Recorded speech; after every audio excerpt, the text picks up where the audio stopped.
Hey everyone. Today I want to talk a little bit more about Avantae Deven, who is facing serious charges connected to the disappearance and death of her adopted children, Blake and London Deven. Avantae was taken into custody on Wednesday and appeared in court on Thursday facing 5 felony charges, including first-degree murder and child abuse. If convicted, Avantae could face the death penalty. Cumberland County District Attorney Billy West described the allegations as the worst he has seen in his 25 years. This investigation has started when police responded to a mental health crisis at Avante's residence on Berrydale Drive in November of 2023. A child there told officers that he had not seen his brother Blake in about 5 years, mentioning that the last time he did see him, he had a broken arm and that he is now dead. And this sibling is also Blake's biological sibling. The interviews with her other adopted children revealed a house of horrors, dark rooms, starvation, and even having to earn food with handwritten apologies. Tragically, it's reported that Blake Deven died in 2017 after prolonged abuse and neglect. Avantae allegedly hid his remains until disposing of them in a burn barrel. I'm gonna just go ahead and read a piece of this article, or at least how they interviewed a person who once lived in the house. That person confirmed to police what happened to Blake.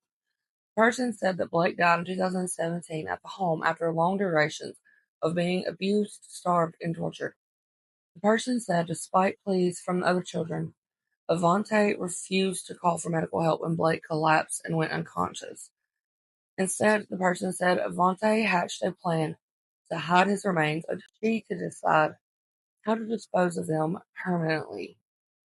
She later decided to dispose of them in a burn pit in the backyard. Avantae then moved the family from Eichelberger Drive to the current home on Berrydale Drive. During the move, one of the children who was being abused left that home and left the state, the document stated. That person returned after some time away and asked Avantae about London. They said Avantae had said that I had to put her in a mental institution. And they told police that only 2 boys were at the house at the time. Police, after the investigation, stated they, along with DSS, made more visits to the house, which made Avantae nervous. She allegedly reached out to the person who had run away, but returned and stated that London was not in a mental institution, but she had died after having a seizure at the house on Berrydale, and that she needed help getting rid of the evidence. According to the person, Avantae used leverage of what happened to Blake to get them to help her remove carpet, flooring, and other items that could be potential evidence. They were told to help repaint and paint areas inside the house to erase anything incriminating. They were told to drive to a remote location and burn the items. After learning this, police said that they were still able to find items of evidentiary value inside of the house that corroborated stories of torture, starvation, and isolation. They were also told about a metal burn barrel in the back of the house. That's where the police said they found 2 sets of remains, and lab tests have identified one as being those of London Deven.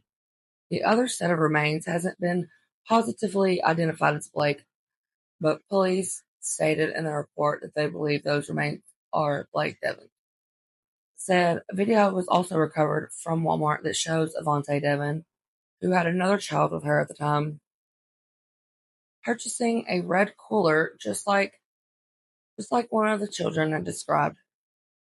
Police said they believe Avantae had kept Blake's remains since 2017 when he was murdered at the house on Appleberger Drive. Keep keep the biological families in your thoughts, your prayers.